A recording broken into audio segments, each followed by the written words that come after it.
Hoy quiero leer con ustedes un símbolo religioso fundamental que es el templo.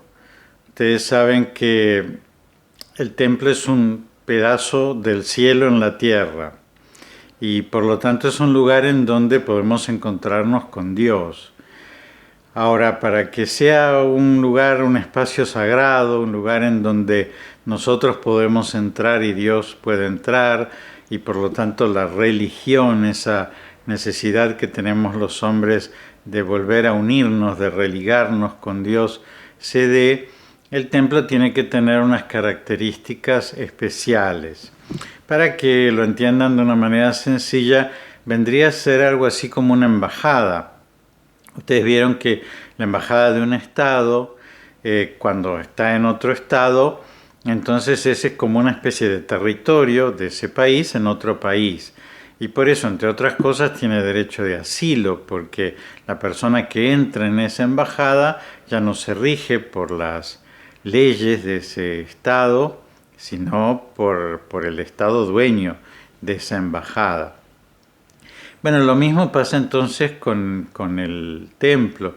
Como es del cielo, el cielo en la tierra, entonces se rige por leyes divinas. De hecho, el derecho romano antiguamente reconocía el derecho de asilo también en el templo.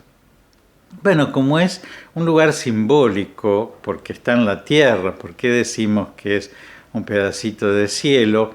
Las razones por las cuales nosotros podemos sostener que ahí habita Dios, que ahí podemos encontrarnos con Él, que ahí podemos ofrecerle un sacrificio, son también simbólicas.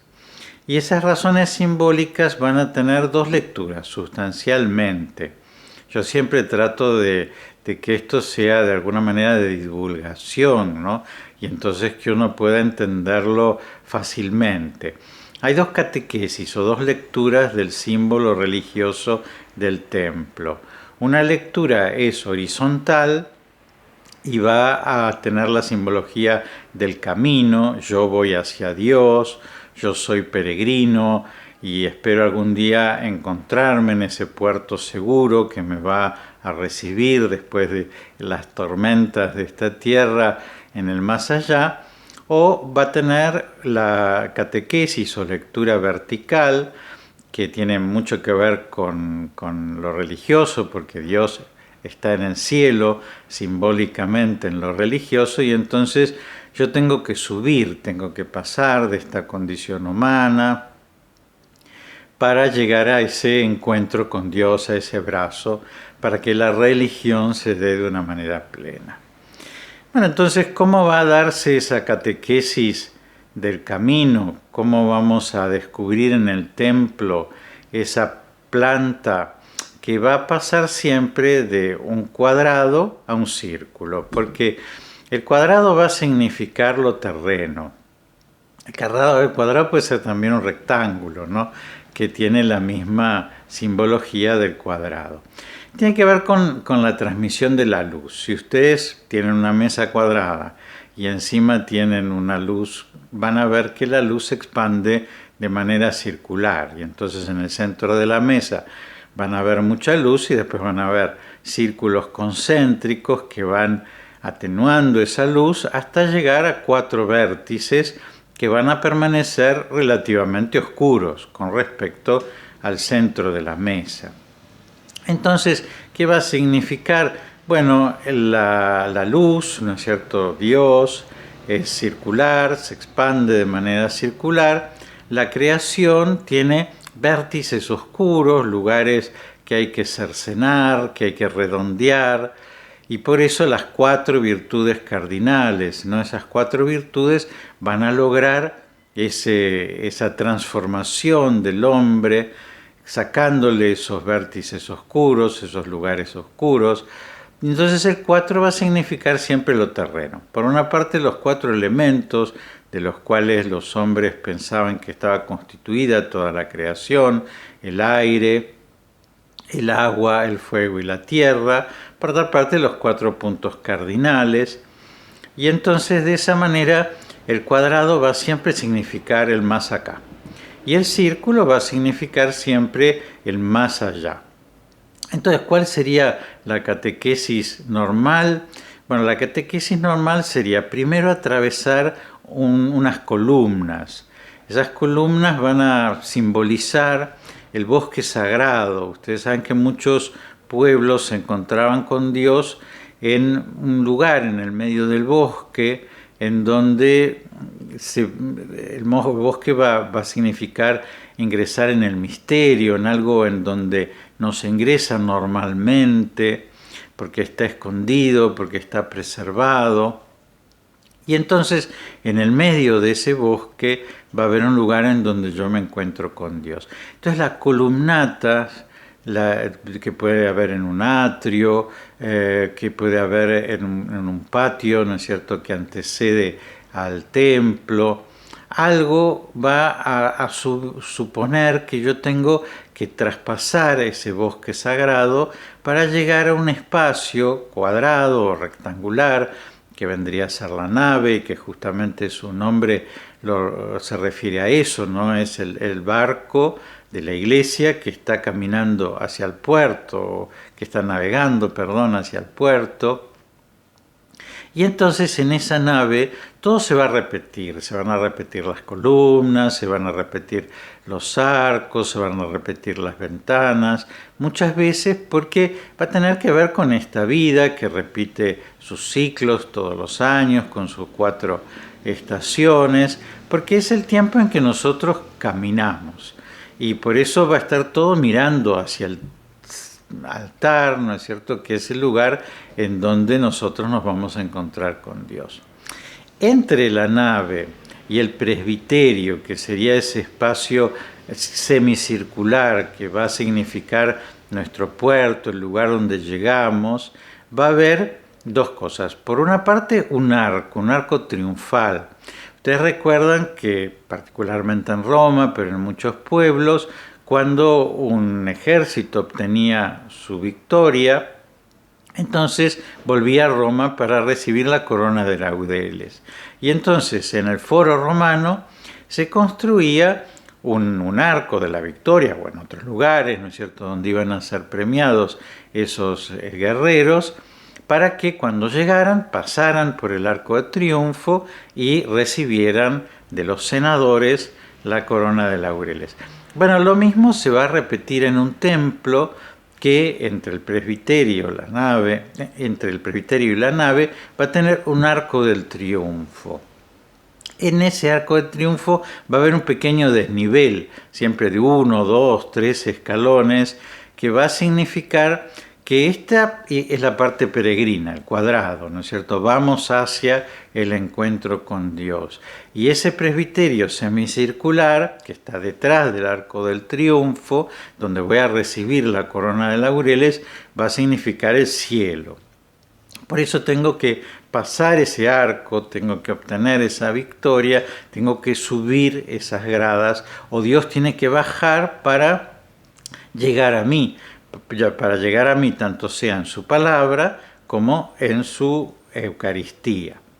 Entonces, en el templo, esas 2 partes, una parte cuadrada y una parte circular, van a estar unidas, van a estar en una perfecta comunión por este arco, y en el presbiterio, en la parte semicircular, en lo que llamamos ábside, va a ser todo único, así como les decía que en la nave se repetía todo, va a haber un altar, una sede en donde se va a sentar el celebrante que va a representar a Jesucristo, un ambón o un púlpito, es decir, un lugar en donde se va a leer la palabra, un sagrario en donde se va a guardar la Eucaristía, una cruz que nos va a recordar el sacrificio que vamos a renovar todos los días en el altar, porque en el altar no se tienen que repetir las cosas, sino que va a ser ese encuentro con ese Dios que nos está esperando. Mientras que,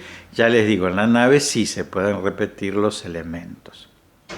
Entonces, entrar en un templo y caminarlo, ir hacia el altar, como pasa en cualquier celebración en algún momento, ya es una catequesis, ¿no es cierto? Vamos a pasar esas columnas, esos árboles que nos separan este mundo profano. Profano significa lo que está delante del templo, lo que está fuera del templo. Vamos a ingresar en ese lugar sagrado a través de esa columnata que nos va a recordar el bosque para llegar a ese lugar en donde me voy a encontrar con Dios, que va a tener esas dos partes, ¿no? Una parte cuadrada, donde yo voy a remar para que mi barca llegue a ese puerto, y en ese puerto normalmente va a estar Jesús, por ejemplo, el Pantocrátor en el ábside, con ese abrazo, ¿no es cierto? Esa forma semicircular ayuda mucho a el abrazo del encuentro, lo que me está esperando, ¿no es cierto? Eso redondo que me va a recibir. Piensen ustedes, por ejemplo, en la columnata de Bernini en la Basílica de San Pedro en el Vaticano, por ejemplo. Bueno, así como les digo que hay una catequesis horizontal, hay una catequesis vertical, ¿no es cierto?, que va de abajo hacia arriba, como normalmente son los símbolos religiosos, y entonces que también tiene que partir del cuadrado. Normalmente esto se puede dar o en todo el templo o se puede dar en un lugar en donde la bóveda, que sería el techo, el cielo nuestro, lo que nosotros vemos, se abre, explota, ¿no es cierto?, para dar lugar a la cúpula. En inglés vieron que nosotros decimos sky y decimos heavens, ¿no? Sky vendría a referirse al cielo que nosotros vemos, ¿no? En cambio, heavens es el cielo sobrenatural. Nosotros en castellano no tenemos esa distinción, pero esa bóveda sería el sky, ¿no es cierto? El cielo que nosotros vemos cada vez que levantamos los ojos, pero en un lugar ese cielo desaparece, ¿no es cierto? Y nosotros vemos más allá, y ese más allá es la cúpula. La cúpula va a hablarnos entonces de ese heavens, ¿no es cierto?, de ese lugar que es habitado por Dios, y por eso tanto puede estar pintado, ¿no es cierto?, Jesús, la Santísima Trinidad, tanto puede tener en el medio una lucarna, ¿no es cierto?, que sería otra pequeña cupulita a su vez, que va a determinar que ese cielo sea fuente de luz, porque en la iglesia lo importante es que hay dos luces. Hay una pequeña luz que es la nuestra, que sería la candela, la vela, que nosotros somos velas encendidas, porque así nos encendió Dios, y entonces con el don de la fe, y entonces nosotros estamos representados en los cirios que están encendidos en la iglesia. Pero después hay una luz celestial que nos ilumina, que siempre tiene que venir de arriba. Y por eso la luz de un templo nunca es una ventana para que nosotros miremos hacia afuera, ¿no es cierto?, para que esté a nuestra altura, sino siempre tiene que venir desde arriba. Cuanto más cuando esa luz viene de la punta de la cúpula, ¿no es cierto?, porque eso va a querer decir que es Dios el que nos ilumina. Bueno, entonces si nos paramos justo abajo de la cúpula, vamos a ver que en un espacio cuadrado, delimitado por quizás el transepto, ¿no es cierto?, es decir, en una planta cruciforme, vamos a encontrar que hay dos aspectos, ¿no es cierto?, como los dos lados que tiene una cruz, uno horizontal y uno vertical, y entonces en el encuentro de esos dos sentidos vamos a tener un cuadrado. Ese cuadrado en algún momento, si miramos para arriba, se va a convertir en un octógono por la acción de algo que llamamos las pechinas, que son como 4 triángulos que cercenan esos ángulos oscuros de los que les hablaba, que tiene todo cuadrado. Y entonces por eso en general en las pechinas van a estar representados tanto los 4 evangelistas, y entonces va a decir, Dios nos enseña cómo cercenar esos ángulos oscuros, o por las 4 virtudes cardinales, y entonces el hombre hace un esfuerzo viviendo virtuosamente para transformarse en un octógono. El octógono va a tener la simbolización de esa transformación del cuadrado en el círculo, porque ya va como redondeando ese mundo tan vertiginoso, ¿no es cierto? Ese mundo tan cambiante, ese mundo tan anguloso que tenemos los hombres, para convertirlo en un mundo redondo. Y va a ser la figura geométrica sobre la cual se va a apoyar lo que llamamos el tambor, que es un aro circular. Bueno, ese aro circular que se va a apoyar sobre nuestro cuadrado ya convertido en un octógono, es decir, nuestro mayor esfuerzo ascensional, va a estar lleno de ventanas. El tambor va a estar lleno de ventanas. ¿Por qué? Porque si no, la construcción nuestra estaría sosteniendo la cúpula. Y arquitectónicamente eso es necesario, porque si no la cúpula, ¿de qué se sostendría? Pero simbólicamente eso es un contrasentido, es decir, nosotros no estamos sosteniendo a Dios, sino que Dios se sostiene a sí mismo.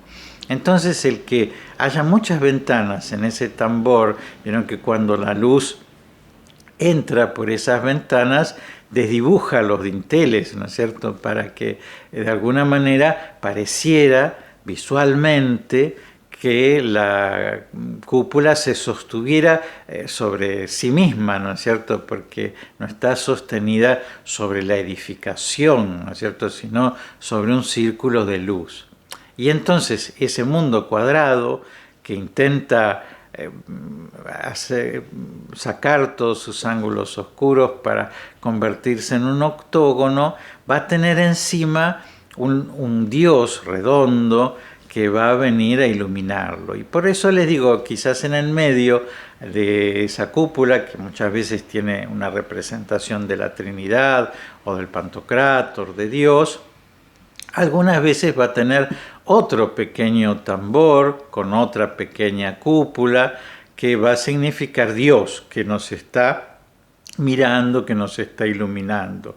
En eso vieron ustedes que nuestras cúpulas son semicirculares, no semiesféricas, pero que hay unas cúpulas muy lindas que nosotros siempre decimos las cúpulas rusas, porque son cúpulas que tienen forma de cebolla, y que va a ser el ojo de Dios que está mirando hacia abajo, como si fuera por un catalejo, para vernos a nosotros caminando en ese cuadrado y ayudarnos e iluminarnos, porque Él nos está mirando, porque su providencia nos tiene presentes.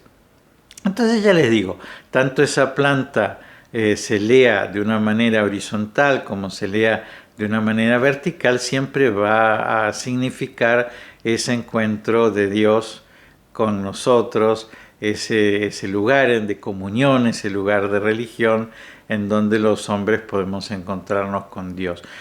Lo cual es muy interesante porque los volúmenes en sí, que sería la materia de la arquitectura, ¿no es cierto?, sería el volumen, como el color es la materia de la pintura o el sonido es la materia de la música, ¿no? Bueno, los volúmenes producen en nosotros un efecto y por eso la geometría sacra, ¿no es cierto?, esos volúmenes entendidos como símbolos que nos hablan de Dios, también producen un efecto. Así como les decía, que en esa catequesis horizontal los árboles van a recordarnos ese espacio sagrado que está en el medio del bosque, en la catequesis vertical, cuando nosotros tenemos que relacionarnos con Dios de abajo para arriba, lo que va a tener importancia son las gradas, ¿no es cierto?, los escalones.